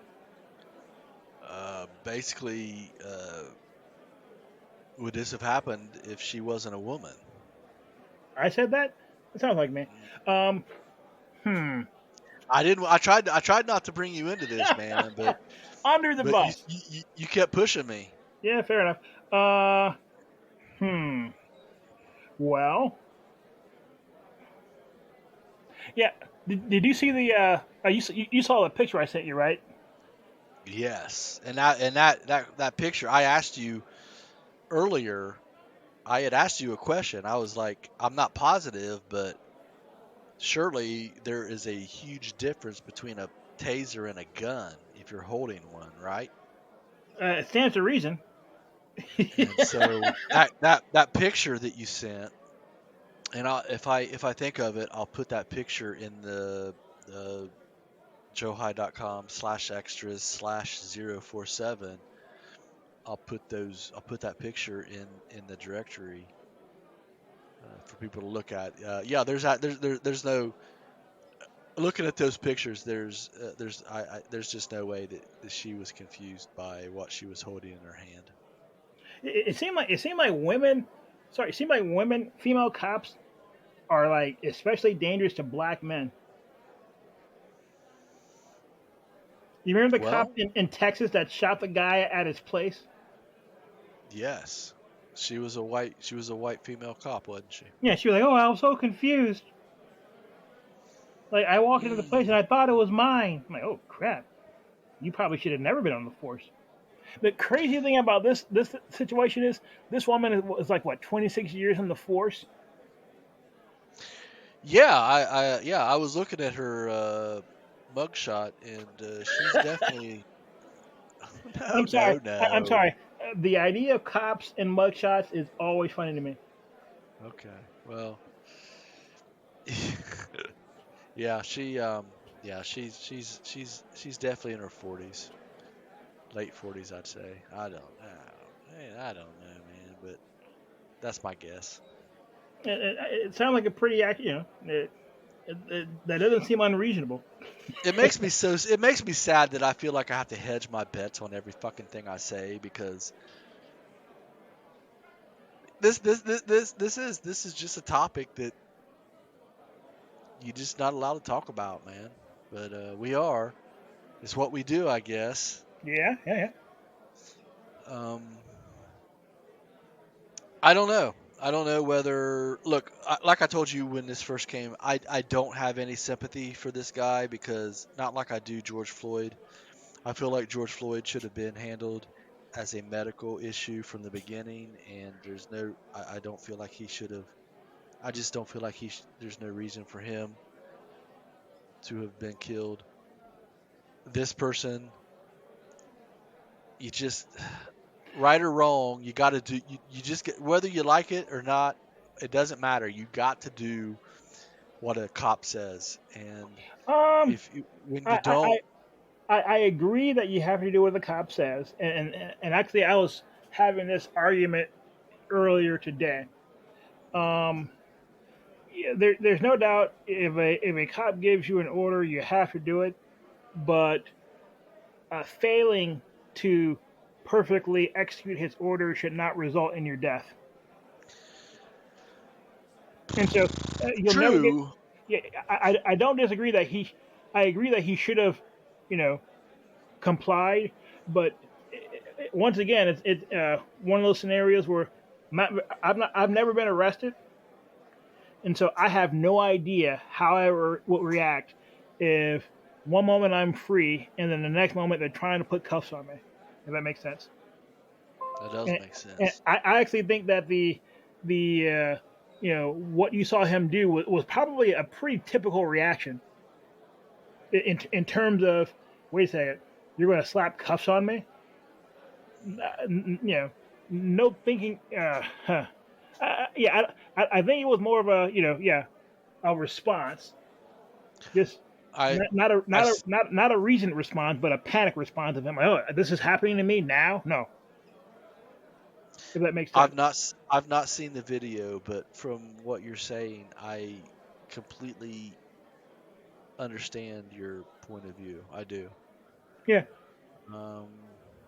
But regardless, if you find yourself in that situation, man, there's no other options. You either do there what are no other legal options. There's no doubt.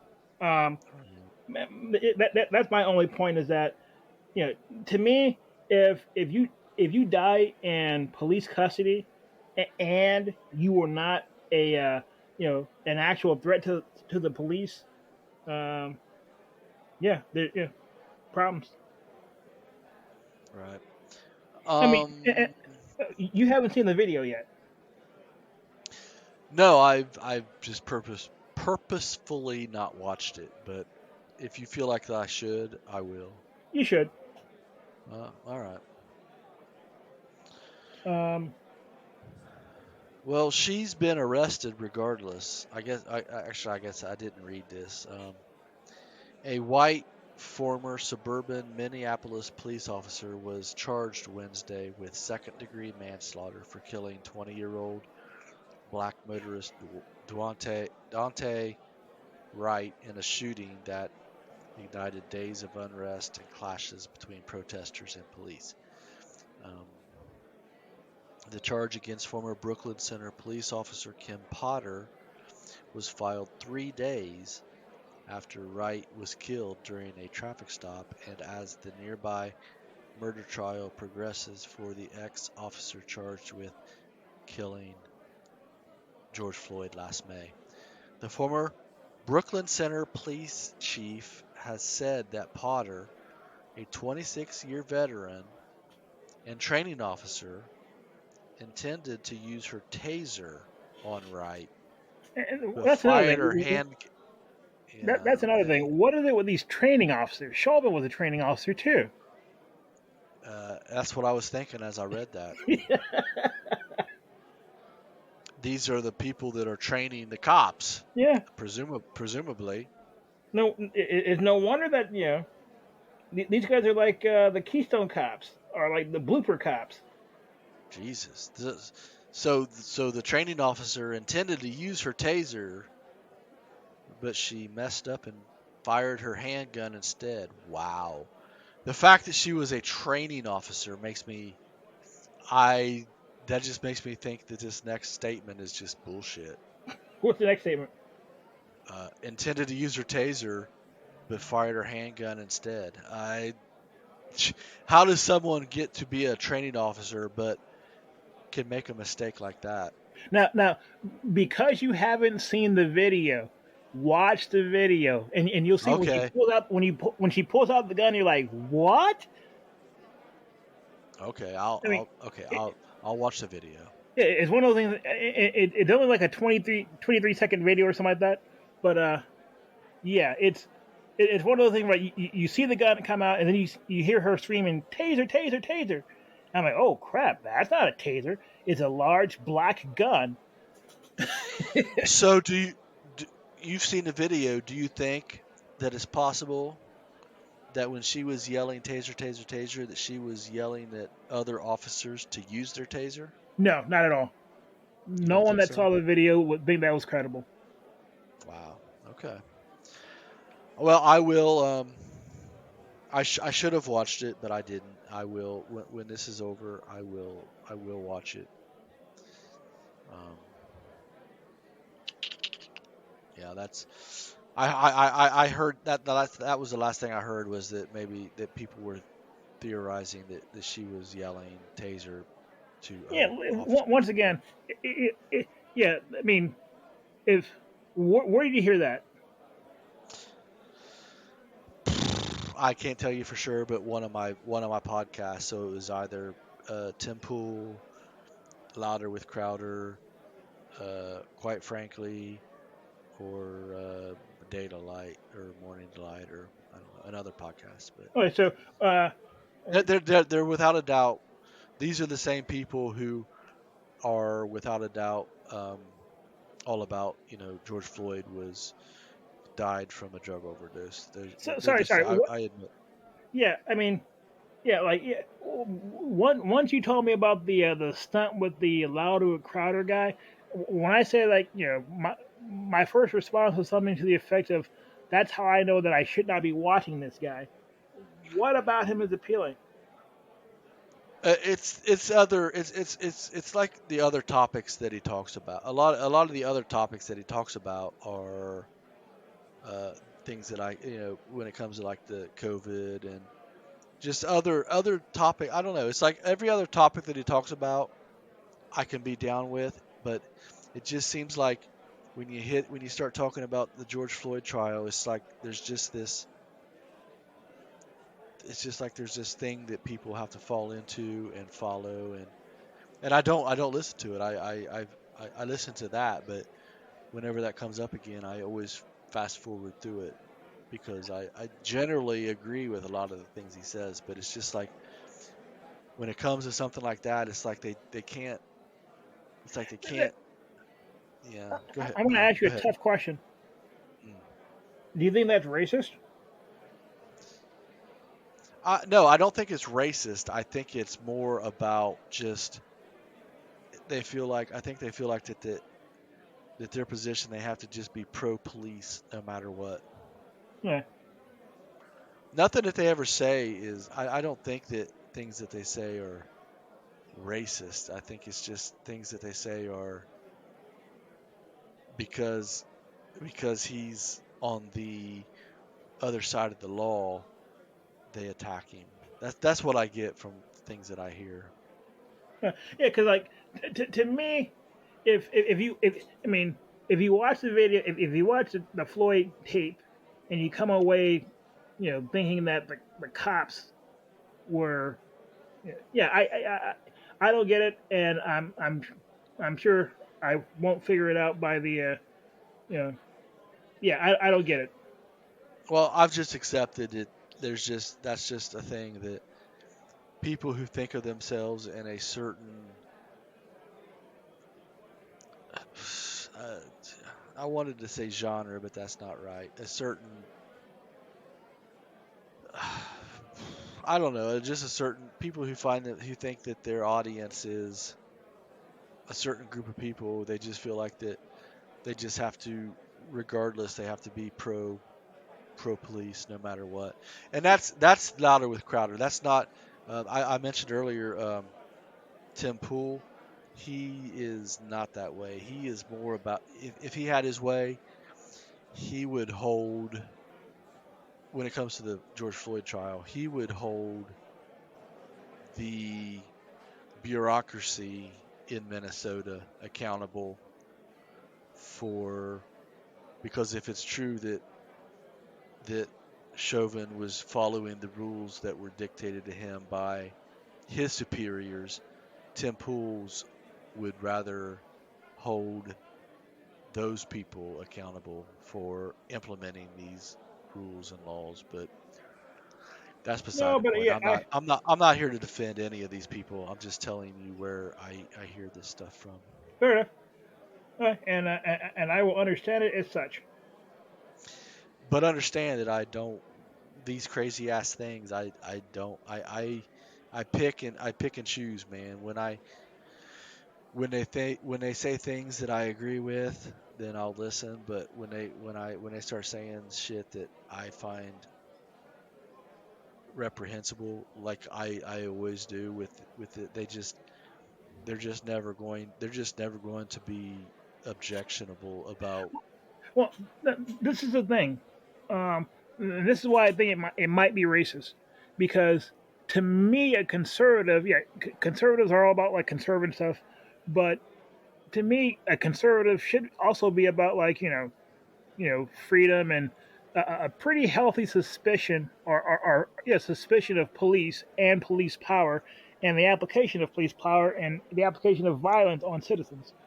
And so because I would assume, yeah, yeah, maybe it's just me assuming that conservatives uh, are conservative, and yeah, You could be right. I don't know, man. I can't speak for their. I mean, Fair enough. I can't speak for their thoughts, but you may be right. I do know. I mean, when they start talking about this shit, I don't like it. It makes me mad, and I fast forward. So You're like, it's maybe maybe maybe what they're talking about is spurred by racism. I don't know. Well, I mean, and that kind of stuck with me from last week. So when we were listening to the Crowder guy and him reenacting the George Floyd knee on the neck thing, I'm like, that was just really poor taste. I One mean, of the that sounded like dumbest something. things. Yeah, Uh, yeah, one of the dumbest things ever. yeah, that sounded like something I would have expected like a high schooler student to do. But Right. oh well. Well, I'm pretty finicky about my podcast, so I try not to subscribe to more than 16. More than who? So 16 of them. I That's try a to not lot. subscribe. Oh my God, yeah. I try not to go more than that. So I mean, it's entirely. Go ahead. I'm sorry, you're saying.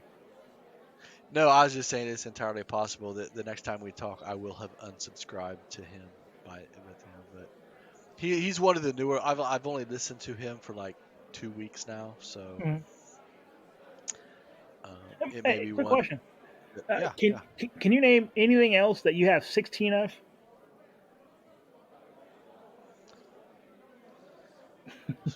Like I don't know, like as in like things that I collect or things that I follow or something. Period. I probably have 16 YouTube channels that I follow. Oh, okay, all right, all right, all right.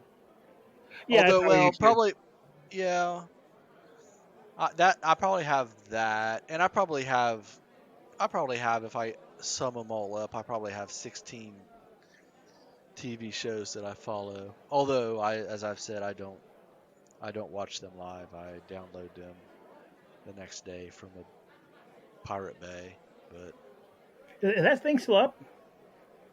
yeah, yeah, they put it down and it pops up in another domain. It's yeah, they'll never get Whack-a-mole. rid of Pirate Bay. Yeah, Whack-A-Mole is the perfect example of Pirate Bay.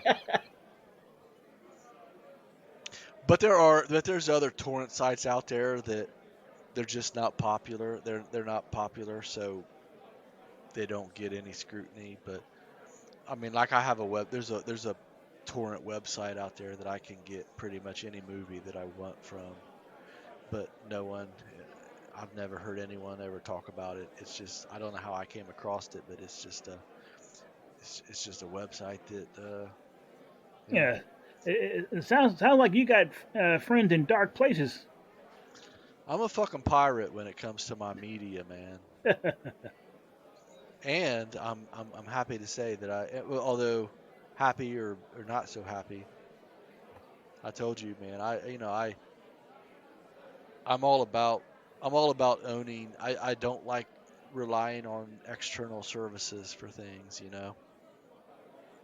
Mhm. So my entire media quote unquote infrastructure is software that I've written myself. So, but there are external services that I have to rely on, and when they change, it can screw up my.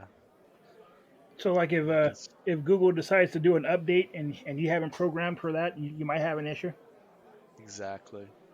That sucks. Or more accurately, my main front end for media was this project called Kodi, which used to be XBM XBMC, which was Xbox Media Center, but Microsoft was like, no, you can't use that name. So they changed it to Kodi, and for 2 or 3 years, um, Kodi was my front end for all of my media, and I had written software that interacted with Kodi and everything. But I don't know what happened, but about a month ago, Kodi updated to a new version, and it just shit breaks, and that's just what happens when you rely on third-party software. When they make changes, they can break your stuff, and that can be applied to just about anything. I mean, people who, popular YouTube people who rely on YouTube for their livelihood, YouTube could make a change to their algorithm, and they could maybe go from $15,000 a month to $15 a month. It's like Damn. when you rely on these other people, and it's the same thing with like YouTube, Facebook.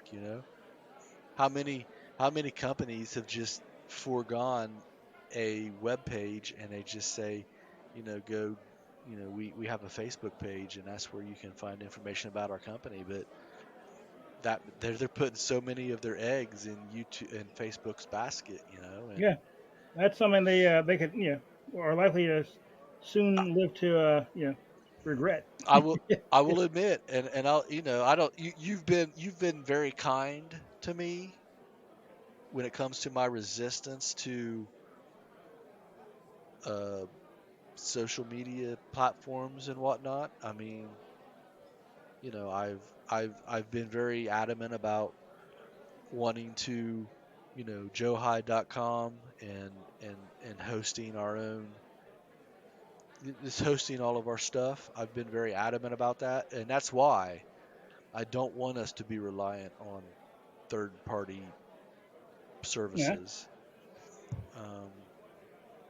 And that may be to our detriment in the short term, but Yeah, and I might I have mean, Facebook and Google. They're our friends. you look around, man, and they whatever I don't know, man. I've tried to be as understanding as I can about Google. I mean, the Chrome browser, I still use the Chrome browser because it's just, as far as I'm concerned, at least for my workflow, it's just the best browser. I tried to use Firefox, I tried to use Opera, I tried to use um, uh, others, and they just, there's always something that bothers me. But Chrome always is like exactly what I want, and I realize that Chrome is tied intrinsically with Google. But other than that, I mean, I use ad blockers, I use cookie blockers, I do all as much as I can. But regardless, I mean, most people we are slaves to big tech like Google, Facebook, Twitter. I mean, it's just, yeah, I don't know. Like I said, one of these days I'm going to do a big tech show. How many times have I said that, Joe? We've lost count. Once, maybe twice. Yeah, let's go with that. All right, we'll see. I know I've talked A about this round twice number already. 1. Yeah. But So speaking of anyway, yeah, huh? please get us back on track, please. Yeah, I'm about to say. I think it's time for some skullduggery or shenanigans. Shenanigans or skullduggery. All right. I'm going to put this in your lap because I have two stories lined up for us here.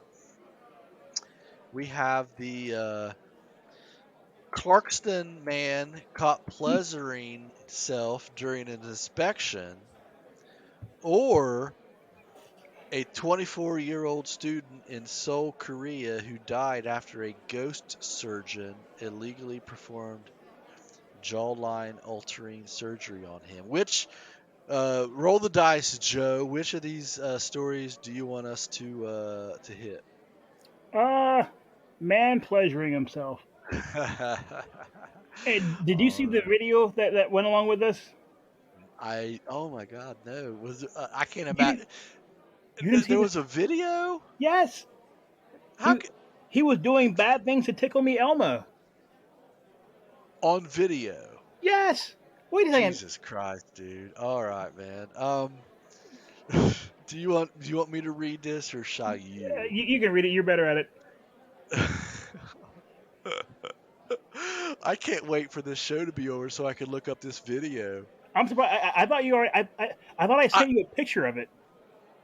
Oh my god! If you did, I may have missed it, and I apologize if I did. But I'm gonna watch it before the night's over. So here we go. Clarkston man caught. Maybe I should say,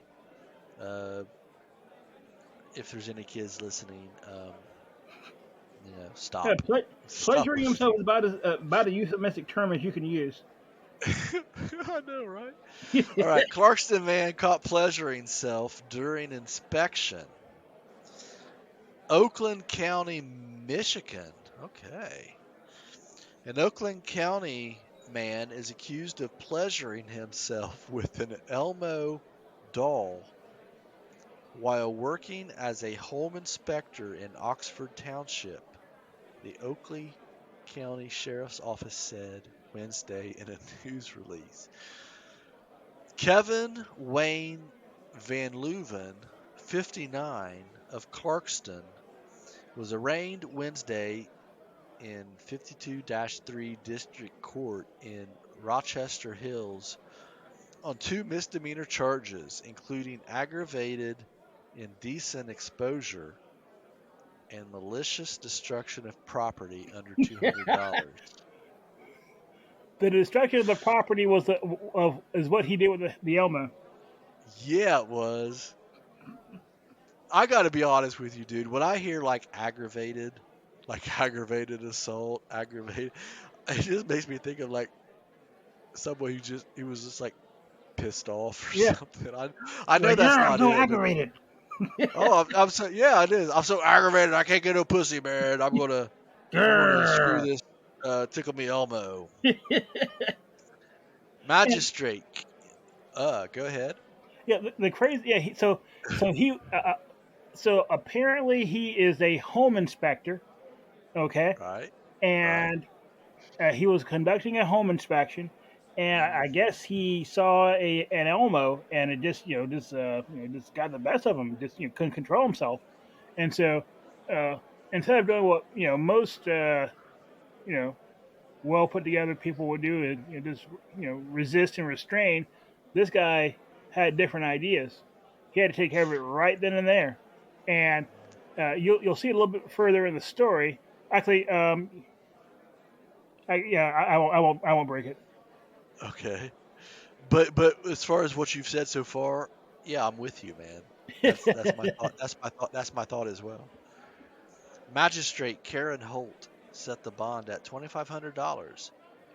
Van Leuven faces up to 93 days in jail and a $500 fine if convicted, the sheriff's office said. If released on bail, Van Leuven is not permitted to be alone in any home outside of his own. Which basically makes him unemployed. Yeah, I'm guessing with his skill set, yes. Cannot contact the victims of the crime. He's not able to reach out to Elmo? That's horrible. Or he can't buy like a replacement to give to the person. Yeah, well, can he not like order an Elmo from Amazon? Apparently not. I guess not. Jesus, that's horrible. Maybe if I couldn't order things from, I was gonna say if I couldn't order things from Elmo, if I couldn't order things from Amazon, that would be like inhumane. No, they didn't go that route with him. Okay. But let's see here. Just when I think I've seen it all, someone steps up and surprises me with a new level of disturbing actions. Oakland County Sheriff Michael Bouchard said, "Sadly, in today's world, we cannot take it on faith that people who we let into our homes can be trusted. We cannot always presume that employers have done their job and have confidence that their employees are trustworthy and they will do their job for which they've been hired. This is a disgusting reminder to be cautious about who you let into your home. The actions of these homeowners will likely prevent this defendant from going into anyone else's home.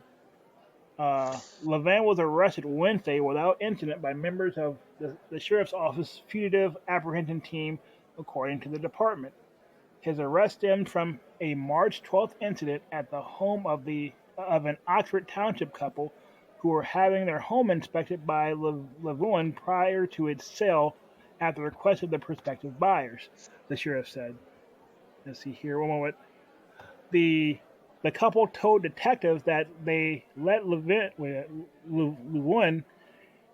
and the buyer's real estate agent into their home and left during the inspection. A nursery camera alerted the 22-year-old female homeowner that there was movement in the nursery.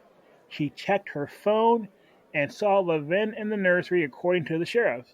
She continued to watch. He allegedly began touching himself, and she began recording the incident. I don't know why she isn't being persecuted for videotaping folks. Levin then picked up the doll from the nursery floor and appeared to be pleasuring himself with the doll. He then returned it to its original location, the sheriff said. That's nasty.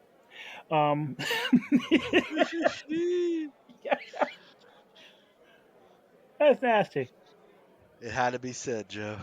Yeah, I think I need a shower for that. And I think I need to wash my mouth out. Crazy stuff, man. And this was in Michigan, not even Florida. Yeah. This is something I expected Florida man to have done. Now, if it turns out that this guy is from Florida, oh, he has to be. We might have to do some research on that. Yeah, I was going to now, but this ain't the time.